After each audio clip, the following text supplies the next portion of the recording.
Sheikh Hasina interview দিচ্ছেন, একাধারে interview দিচ্ছেন এখনো তার আমরা জানি সবশেষ তিনি জি নিউজ 24-এও ইন্টারভিউ দিয়েছেন। শেখ হাসিনা দেশে ফিরবেন কি ফিরবেন না সেটা নিয়ে কোনো কনফার্মেশন নাই, কিন্তু দেখছি যে নানান জায়গায় আলাপ উঠছে তিনি কি দেশে ফেরা কনফার্ম করেছেন এরকম কিছু, এবং সেটা কি বিএনপির সঙ্গে কোনো আলাপচারিতা চলছে, যে বিএনপির সঙ্গে তাদের কোনো একটা মিউচুয়াল হয়েছে, যে জামাতের সঙ্গে কোনোভাবেই না, বিএনপির সঙ্গে আন্ডারস্ট্যান্ডিং সেরকম কিছু, এবং শেখ হাসিনা সবশেষ যে ইন্টারভিউ পদক্ষেপ সেগুলো সম্পর্কে একটু আপনার কাছ থেকে জানতে চাই। ধন্যবাদ। নমস্কার। সত্যি সত্যি অনেক রাত হয়েছে এটা ঘটনা। আমি যেটা বলবো সেটা হচ্ছে যে বিএনপি এবং জামায়াত উভয় পক্ষই আওয়ামী লীগের যে ভোটার তাদের কাছে পৌঁছানোর চেষ্টা করছেন, এবং দুজনকেই তারা প্রলোভিত করার চেষ্টা করছেন যে তারা ভবিষ্যতে আওয়ামী লীগের স্বার্থ দেখবেন। ফলে আওয়ামী লীগ যেটা ফ্যাক্টর, এটা কিন্তু বিএনপি জামায়াত দুজনেই কিন্তু মেনে নিয়েছেন। দ্বিতীয়ত, সম্প্রতি যে সাদ্দাম বলে যে যুবক, তার যে মৃত তার পরিবার তার সঙ্গে দেখা করতে গেছিল, বাংলাদেশে ব্যাপক আলোচিত এবং সেই বিষয়টা আলোড়িত করেছে। এই প্রথম আমি দেখলাম বাংলাদেশের সংবাদ মাধ্যমে ছাত্রলীগ যেটা নিষিদ্ধ সেটা আলোচিত নাম। ফলে এইটা এই সুবিধাটা ইউনূস সরকারই করে দিয়েছে। এবং আপনি যেটা বলছেন যে ভবিষ্যতে আমি ধরেই যদি নিই, আমি যেটা জানি না এখনো পর্যন্ত, আমি শুনেছি অসমর্থিত সূত্রে যে ব্যালটটা ব্যালট পেপার যেটা ছাপানো হয়েছে, সেই ব্যালট পেপারটায় প্রথমার্ধে আছে যে জুলাই সনদের সমর্থনের পক্ষে হ্যাঁ বা না, এবং তার দ্বিতীয়ার্ধে আছে, একই ব্যালটের দ্বিতীয়ার্ধে আছে বিভিন্ন প্রার্থীদের প্রতীক এবং তাদের ভোট দেওয়া। ফলে জুলাই সনদে যারা ভোট দিতে আসবেন, যদি ওই ব্যালটটা সত্যি হয়ে থাকে, তাহলে তাদেরকে ওই নির্বাচনে তাদেরকে ওই ভোটটাও দিতে হবে। আর কিন্তু অতীতে আমরা জানি বাংলাদেশের ইতিহাস, সেটা হচ্ছে যে রেফারেন্ডাম যখনই হয়েছে, রেফারেন্ডামটা ম্যানিপুলেটেড হয়েছে। এবং তার মধ্যে একটি রেফারেন্ডাম আমি জানি, এরশাদ যখন রেফারেন্ডাম করেন তিনিও ভোট পেয়েছিলেন 90% উপরে। সেটা টাইম ম্যাগাজিন বলেছিল যে আসলে 20% মানুষ ভোট দিয়েছে, ফলে এই ভোটটা ভুয়া ভোট। এবারেও ইউনূসের একমাত্র লক্ষ্য জুলাই সনদকে পাস করানো। এবং আমি যেটা দেখলাম, একটা অ্যানালিসিস চলছে, আমি আরেকটু তথ্য নিয়ে আরেকটু স্পষ্টভাবে বলতে পারি। জুলাই সনদ পাস হওয়ার অর্থ হচ্ছে সম্ভবত 9 থেকে 10 মাস এই সরকারের কোনো পরিবর্তন হচ্ছে না, এবং 9 থেকে 10 মাস, যে কারণে আপনাদের শফিউল আলম প্রেস সচিব বলেছেন মার্চ মাসে তিনি জাপান সফর করলেন। ইউনূস সরকারকে দেখে কখনো মনে হয়েছে যে তারা বিদায়ী সরকার? ইউনূস সরকারকে দেখে কখনো মনে হয়েছে যে তারা কেয়ারটেকার সরকার? ইউনূস সরকার নীতিগত সিদ্ধান্ত নিচ্ছেন সমস্ত বিষয়, প্রতিরক্ষা থেকে শুরু করে যাবতীয় বিষয়। ফলে জুলাই সনদ যদি হ্যাঁ পাস হয়, তাহলে সরকার গঠন সঙ্গে সঙ্গে হবে কি হবে না, এই নিয়ে একটা সংশয় বা প্রশ্ন কিন্তু আছে।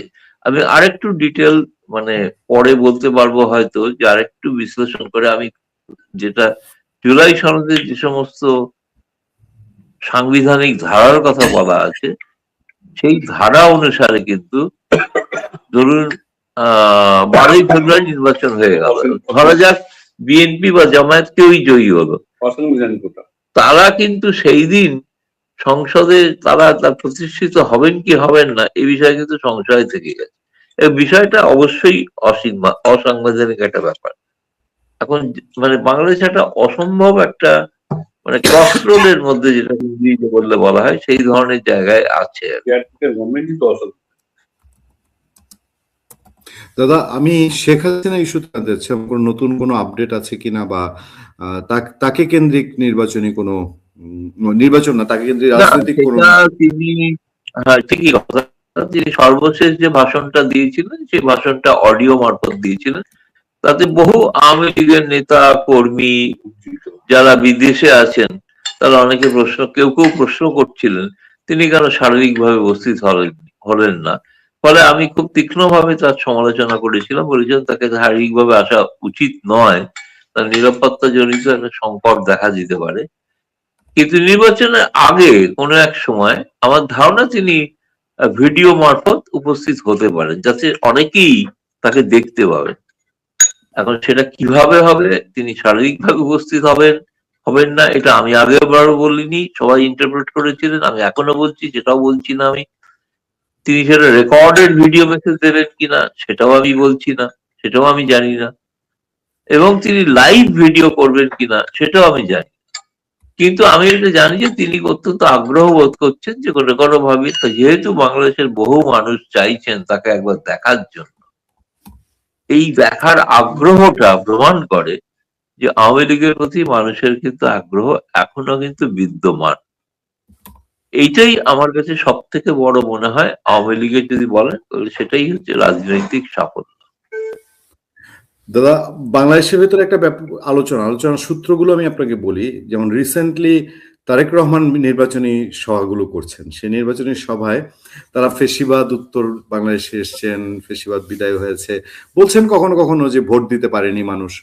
কিন্তু সেই অর্থে আওয়ামী লীগের সমালোচনা, আওয়ামী লীগ নিয়ে কথাবার্তা বলছেন না, যেটা এনসিপি খুব বলছে, জামাত ইসলামী বলছে।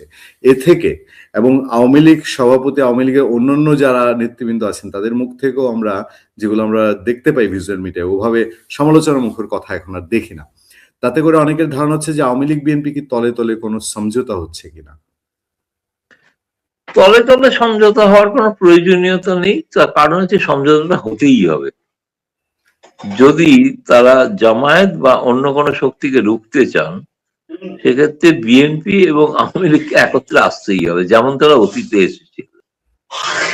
এবং আপনি যদি দেখেন আওয়ামী লীগ যে প্রেস কনফারেন্স যেগুলো সমালোচিত হচ্ছে, তাতে কোথাও বিএনপি নেতৃত্বের কোনো সমালোচনা কেউ করেননি, এমনকি শেখ হাসিনাও করছেন না। তিনি গোটা টার্গেটটা করেছেন ইউনূসকে। ইউনূস একটা অবৈধ সরকার, এটাই বারবার তিনি বলছেন। এবং এইটাতে কিন্তু বিএনপির কোনো আপত্তি কিছু নেই। এটা আপত্তি থাকতে পারে জামায়াত এবং এনসিপি, যারা ইউনূসকে নিয়ে এসছেন, কিন্তু বিএনপি ইউনূসকে নিয়ে আসেননি, এটা ঘটনা। বিএনপি চেয়েছিল একটা আওয়ামী লীগ যেন ময়দানে না থাকে এবং তারা খুব সসম্মানে ক্ষমতায় প্রতিষ্ঠিত হবেন। আমার ধারণা বিএনপি হয়তো বুঝতে পারছেন যে তাদের ক্ষমতায় আসার পথে অনেক প্রতিবন্ধকতা তৈরি হচ্ছে, যে প্রতিবন্ধকতা তৈরি করছে জামায়াত, ইউনূস, জামায়াত এবং এনসিপি। ফলে সেই কারণেই কিন্তু এই মুহূর্তে আপনি লক্ষ্য করে দেখবেন, না আওয়ামী লীগ, না জামায়াত, না বিএনপি কেউই পরস্পরের সমালোচনাটা কম করছেন না, রাদার অনেকটা আমি বলবো যে কমিয়ে দিয়েছেন সমালোচনাটা। এটা ভবিষ্যতে কোনো রাজনৈতিক ইঙ্গিত দিচ্ছে কিনা আমি নিশ্চিত নই, কিন্তু এরা ঘটনা একটা ইঙ্গিত দিচ্ছে বলে বলা যেতে পারে পর্যালোচনার দিক থেকে। দাদা, আপনার চোখে কি বাংলাদেশে আমরা যখন আলাপ করি মাঠে ময়দানে, আমরা প্রচুর ফিল্ডে কাজ করি, ঘুরি, অনেক এই প্রশ্নটা উঠে যে নির্বাচনটা কি মেটিকুলাস ডিজাইনে হচ্ছে কিনা। আমেরিকা তো ওপেন সমর্থন জানাচ্ছে একটা দলকে। আপনারা যে বিশ্লেষণ করেন দূর থেকে, আমি বলবো যে আপনাদের চোখে, দূরের চোখে বাংলাদেশের ইলেকশনটা কি আপনার কাছে মনে হচ্ছে যে এটা ফেয়ার ট্র্যাকে আছে, একটা আনন্দ ঘন সুষ্ঠু সুন্দর নির্বাচন হবে? না, যদি কখনোই নয়। একজন ভিনদেশীর চোখে দেখতে চাই। পশ্চিমা শক্তি যেটা চাইছেন সেই আলোকেই নির্বাচনটা হবে, এবং সেই নির্বাচনে কিন্তু আমার খুব সন্দেহ আছে যে বিএনপি কতটা জায়গা পাবে। আমার নিজের ধারণা, যেটা দেখে মনে হচ্ছে যে তারা কিন্তু চান এই যারা আন্দোলন করেছেন তারাই যাতে ক্ষমতায় আসে। ফলে যারা আন্দোলন করেছে তারা যদি ক্ষমতার বাইরে যান তাহলে সেটা হওয়া সম্ভব না। এবং আমার কাছে মনে হয়েছে আমেরিকান রাষ্ট্রদূত, দেখলাম যে তিনি মন্তব্য করেছেন, যেই ক্ষমতায় আসুক তার সঙ্গে আমেরিকা কাজ করবে।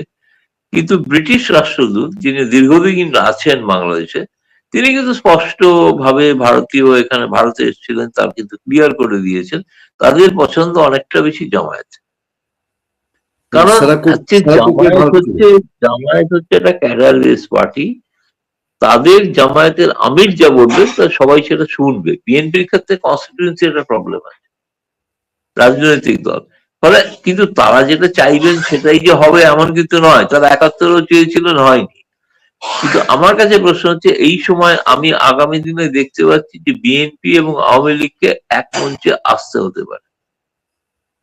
আমি সারাকক প্রসঙ্গটা আরেকটু বিস্তারিত করতে চাই। তো তাহলে উনি কি ইন্ডিয়া যে ট্যুর করেছেন সেটা কি তিনি ইন্ডিয়াকেও এরকম কোনো কিছু কনভিন্স করার জন্য? আপনি না না, সরাসরি বলছেন যে ইন্ডিয়াকে তারা তিনি ইন্ডিয়ার কিছু থিঙ্ক ট্যাঙ্ক, ইন্ডিয়ার কিছু সাংবাদিককে আহ্বান করেছিলেন, তিনি দেখা করতে চেয়েছিলেন। ভারত সরকার তার সঙ্গে দেখা করবেন না, এই কারণেই করবেন না যে তিনি বাংলাদেশে নিযুক্ত রাষ্ট্রদূত। বাংলাদেশে যেটা করতে পারেন তিনি গিয়ে বাংলাদেশের আমেরিকান রাষ্ট্রদূত চিফ জাস্টিসের সঙ্গে দেখা করতে পারেন। ভারতে অ্যালাউই করা হবে না, অ্যালাউই করা হবে না। যদি তিনি দেখা করতে চান, প্রথমত রিফিউজ করা হবে। আর তিনি যদি এসে দেখা করেন, পরের দিন বলা হবে আপনি দয়া করে নিজের দেশে ফিরে যান। বাংলাদেশ একটা ছোট রাষ্ট্র, সেখানে তারা এই ধরনের রাষ্ট্রকে ভয় পান, ফলে তারা এই ধরনের কোনো সাহস নিতে। শেখ হাসিনার সময় এটা ঘটেছে, শেখ হাসিনা সরকারও কিন্তু তাদের বিরুদ্ধে কোনো ব্যবস্থা, আমি তখনও বলতাম এটা ভারতে যদি হতো, ভারতে বলা হতো you are persona non grata, you have to leave India, you have to leave. কিন্তু সেটা তখন হাসিনাও সরকারও করেননি এবং এখনো কেউ করছে না। কিন্তু আমার মনে হয় তিনি যে এখানে সে দেখা করতে চেয়েছিলেন, কথা বলেছে, তিনি চেয়েছিলেন, তিনি বোঝাতে চেয়েছিলেন জামায়াত এখন অনেক পরিশীলিত জামায়াত, সেই আগের জামায়াত নয়। তার গোটা ব্রিফিং এর পাল্লা ভারী ছিল জামায়াতের দিকে। ফলে সেই কারণে আমার যেটা মনে হয়েছে সারাক্ষণ ভারতটা অন্য বিষয়। তাদের এখনো না মনে হয় যে ঔপনিবেশিক মানসিকতা। তারা মনে করেন এই উপমহাদেশে তারা কিন্তু রাজত্ব করতেন, সেটা 250 বছর আগে। তারা কিন্তু ভুলে গেছেন এখন কিন্তু প্রত্যেকটা দেশ স্বাধীন। দুর্ভাগ্যক্রমে বাংলাদেশ সেটা বুঝতে পারে না যে তারা স্বাধীন। তাদের স্বাধীনতা তাদের পায়ে উৎসর্গ করে দেন। তাদের চিফ জাস্টিস দেখা করতে রাজি হন, ভারতের চিফ জাস্টিস দেখা করতে রাজি হতেন না। এইটাই তফাৎ। যে কারণে ভারতে গণতন্ত্র শক্তিশালী, যে কারণে ভারতে কোন সরকার আজ পর্যন্ত ব্যালট ছাড়া অন্য কোনো মাধ্যমে উৎখাত হয়। প্রত্যেক প্রধানমন্ত্রী হেরেছেন জওহরলাল নেহরু ছাড়া। আপনি যাকে খুশি পছন্দ করতে পারেন, নাও করতে পারেন। আমি নরেন্দ্র মোদীকে পছন্দ করতে পারি, নাও করতে পারি, কিন্তু সেটা ভারতের মানুষ তার ব্যালটের মাধ্যমে সেটা প্রতিবাদী। ব্যালটটা সেটা কিভাবে, কিন্তু অন্য কোনো কেউ এসে, ইউনুস এসে প্যারিসে বসেছিলেন অলিম্পিক করতে, তাকে কেউ চাইলো আর তিনি এসে বসে পড়লেন। তিনি অবশ্য মেটিকুলার ডিজাইনটা তিনি ভুল বলেছেন, মেটিকুলার ডিজাইনটা তার, তিনি নিজে করেন, তিনি শপথ, এই জন্য তাকে স্যালুট জানায়, তিনি শপথ, এই বিষয়ে কোনো সন্দেহ নেই। তিনি আমি সফল দাদা এবং সেটা আমেরিকার সাহায্য করেছেন। দাদা আপনার বিশ্লেষণ এবং তথ্য অবশ্যই খুবই গুরুত্বের সাথে নিতে হয় আমাদেরকে। আপনি যেটা বলছেন এটা যদি হয়, বাংলাদেশে দুইটা পড়ার শক্তি, এবং তারা আমেরিকা বাংলাদেশে অনেক বেশি শক্তিশালী এখন, এবং তারা একটা গভর্নমেন্ট চেঞ্জ করেছে, তাদের প্রচুর ইনভেস্টমেন্ট, আরো অনেক কিছু পেতে যাচ্ছে। সেই শক্তিটা যদি চায়, সাথে যদি ব্রিটেন যুক্ত হয়, তাহলে যেটা ধারণা ছিল 5 আগস্টের পরে বিএনপির জয় জয়কার, আপনি বলেছেনও যে বিএনপির জন্য এত সহজ হবে না, তাহলে তো একরকম বলা যায় যে পরাশক্তিরা সারা ওয়ার্ল্ডেই তো তারা খেলা করছে। এটার কি প্রতিফলন আসতে পারে সামনে তারা তো নির্বাচন? চেষ্টা করছে, তারা তো খেলা করছেই, তারা তো খেলা করছে। যেখানে অনেক খনিজ সম্পদ, যেখানে যে সমস্ত জায়গায় অত্যন্ত বেশি, সেই জায়গায় এই পশ্চিমা শক্তিগুলো দখল করার একটা চেষ্টা করে এবং সেখানে তাদের পছন্দের সরকার বসানোর চেষ্টা করে, যাতে তাদের স্বার্থ যাতে রূপায়িত হয়, বাস্তবায়িত হয়।